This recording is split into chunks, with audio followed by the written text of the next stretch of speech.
You are listening to the Daily Treasure podcast produced by Mark Inc. Ministries. Today's devotional is called Hannah's Song. Today's treasure, and Hannah prayed and said, "My heart exults in the Lord. My horn is exalted in the Lord." 1 Samuel 2:1. Hannah's song requires much more than a devotional in order to unpack the rich doctrines and joy that drives its way out of Hannah's heart and into these beautiful words. Remember that Eli could not hear Hannah's lament for a son, but in this song, Hannah publicly and openly declares God's gracious love extended toward her. Israeli families passed on this song for generations as a means of joining in Hannah's praise of God, but also their confidence that God would keep his promise of deliverance and blessings. As you read these beautiful words, imagine you are peeking into the private journal of this once broken-hearted woman. We have watched as God transforms her from a woman besieged by taunts and torments of her sister wife and the grave disappointment of an empty womb.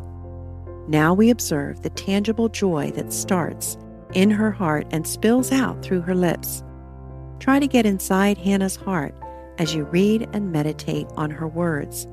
Note that not once does Hannah ask God for anything. Instead, every word points to the pricelessness of his character and love. Hannah draws parallels between his treatment of her and her confidence that the faithfulness he has extended to her belongs to his people as well. Allow her story to fuel your pilgrimage with hope. And Hannah prayed and said, "My heart exults in the Lord. My horn is exalted in the Lord. My mouth derides my enemies, because I rejoice in your salvation. There is none holy like the Lord, for there is none besides you. There is no rock like our God. Talk no more so very proudly. Let not arrogance come from your mouth. For the Lord is a God of knowledge, and by him actions are weighed. The bows of the mighty are broken, but the feeble bind on strength. Those who were full have hired themselves out for bread, but those who were hungry have ceased to hunger. The barren has borne 7, but she who has many children is forlorn. The Lord kills and brings to life. He brings down to Sheol and raises up. The Lord makes poor and makes rich. He brings low and he exalts. He raises up the poor from the dust. He lifts the needy from the ash heap to make them sit with princes and inherit a seat of honor. For the pillars of the earth are the Lord's, and on them he sets the world. He will guard the feet of his faithful ones, but the wicked shall be cut off in darkness. For not by might shall a man prevail. The adversaries of the Lord shall be broken to pieces. Against them he will thunder in heaven. The Lord will judge the ends of the earth. He will give strength to his king and exalt the horn of his anointed. 1 Samuel 2:1-10. Hannah's song is not just about her personal pilgrimage, but the longing of God's people for the promised Messiah. Take the time to break apart Hannah's song and look for the promise of a coming Messiah.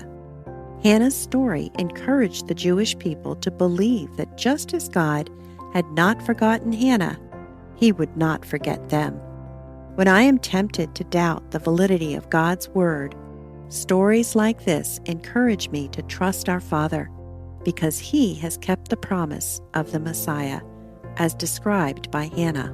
Friends, thanks so much for joining us on our pilgrimage fueled by hope. And I know that as you continue to listen and allow the Lord to use his scriptures to just transform your heart into a place of deep love for his son, Jesus, that you know that God has designed each of us to need others. We need one another to come alongside of us to help us walk by faith. And this devotional is one way of doing that. And especially when the way is hard, we need one another. So we want to send you a free PDF of the poem Call Back, which if you've been around Daily Treasure for a while, you've heard it in one of the devotionals. But we want it to be our gift to you to help remind you of God's call to share the comfort you have received with others. When you subscribe to the e-news at markinc.org, that's markinc.org, we'll send you a free PDF of this poem. And I want to just read it quickly to you so that you can remember the power of these words. It's called Call Back, and the author is unknown. If you have gone a little way ahead of me, call back. 'Twill cheer my heart and help my feet along the stony track. And if perchance faith's light is dim because the oil is low, your call will guide my lagging course as wearily I go. Call back and tell me that he went with you into the storm. Call back and say he kept you when the forest roots were torn, that when the heavens thundered and the earthquake shook the hill, he bore you up and held you where the very air was still. Oh, friend, call back and tell me, for I cannot see your face. They say it glows with triumph, and your feet bound in the race, but there are mists between us, and my spirit eyes are dim, and I cannot see the glory, though I long for word of him. But if you'll say he heard you when your prayer was but a cry, and if you'll say he saw you through the night's sin-darkened sky, and if you'll say he saw you through the night's sin-darkened sky, if you have gone a little way ahead, oh friend, call back. 'Twill cheer my heart and help my feet along the stony track. And friends, we are calling back to you with the faithfulness of God, and we encourage you to call back to others. Subscribe to the e-news at markinc.org, and we'll send you a free PDF of this poem. Thanks so much for joining us, and I look forward to being with you tomorrow.